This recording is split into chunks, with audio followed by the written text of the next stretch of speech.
పుల్కల్ మండల కేంద్రంలో శనివారం తెలంగాణ ప్రభుత్వం ప్రతిష్టాత్మక భూభారతి 2025 చట్టంపై అవగాహన కార్యక్రమం నిర్వహించారు.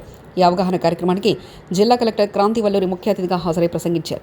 భూభారతిపై రెవెన్యూ అధికారులు పవర్ పాయింట్ ప్రెజెంటేషన్ ద్వారా వివరించారు. ఈ సందర్భంగా జిల్లా కలెక్టర్ క్రాంతి వల్లూరు మాట్లాడుతూ తెలంగాణ ప్రభుత్వం ఏప్రిల్ 14 డాక్టర్ బిఆర్ అంబేద్కర్ జయంతి రోజున నూతన భూ చట్టానికి శ్రీకారం చుట్టిందన్నారు.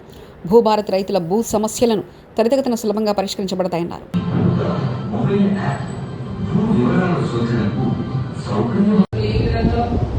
ఉన్న భూ సమస్యలు త్వరగా పరిష్కరించాలని, రైతులకు త్వరగా న్యాయం చేరుకునేలాగా ఈ కొత్త చట్టం అనేది ఏర్పాటు చేయడం జరిగింది.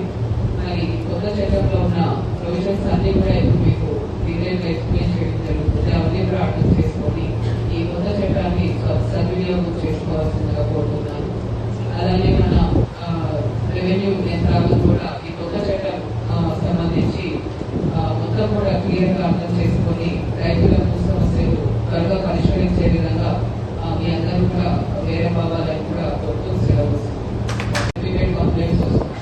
మా భూమిలో వేరే రైతు ఎదురవుతున్నారు, మేము భూమి కొన్ని రోజులు పడవ పెట్టి హైదరాబాద్ పోయేసేలోపు అక్కడ ఉన్న వాళ్ళు కంప్లైంట్ చేస్తున్నారు. ఇటువంటి కంప్లైంట్స్ వస్తూ ఉంటాయి.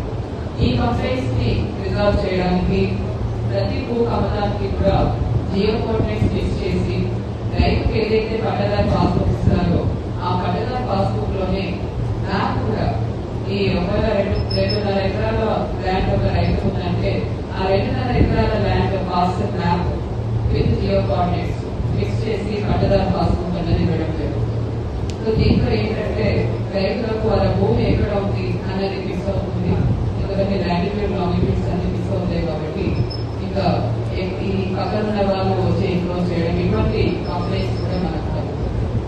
సో ఈ విధంగా భూ సరిహద్దుల కంప్లైంట్స్ కూడా తగ్గించడానికి మన చట్టంలో కొత్త చట్టంలో ఒక సొల్యూషన్ అన్నది ఇవ్వడం జరిగింది. దీంతో పాటు పేద ప్రజలు, మహిళలు, షెడ్యూల్ కులాలు, షెడ్యూల్ యొక్క భూ సమస్యలు ఏమైనా ఉంటే వారికి ఉచిత న్యాయ సేవ కూడా అందించడానికి మన భూభారతి చట్టంలో ఒక ప్రొవిజన్ ఇవ్వడం జరిగింది. జిల్లా లీగల్ సర్వీస్ అథారిటీ మరియు మండల్ లీగల్ సర్వీస్ అథారిటీ ద్వారా పేద ప్రజలకు ఉచిత న్యాయ సేవలు కూడా అందించి వారి భూ సమస్యలు త్వరగా పరిష్కరించడానికి కూడా కొత్త సిస్టమ్ లో ఒక ప్రొవిజన్ అనేది ఇవ్వడం జరిగింది.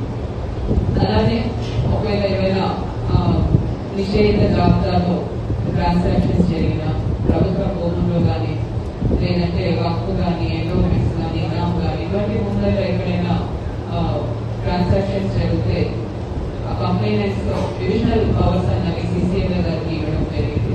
సో ఎవరైనా కూడా కంప్లైంట్ చేయొచ్చు, లేదంటే సిసిఎల్ఏ గారి సోమోట్లో కూడా డివిజనల్ పవర్స్ కింద ఇటువంటి తప్పులు సరిదిద్దడానికి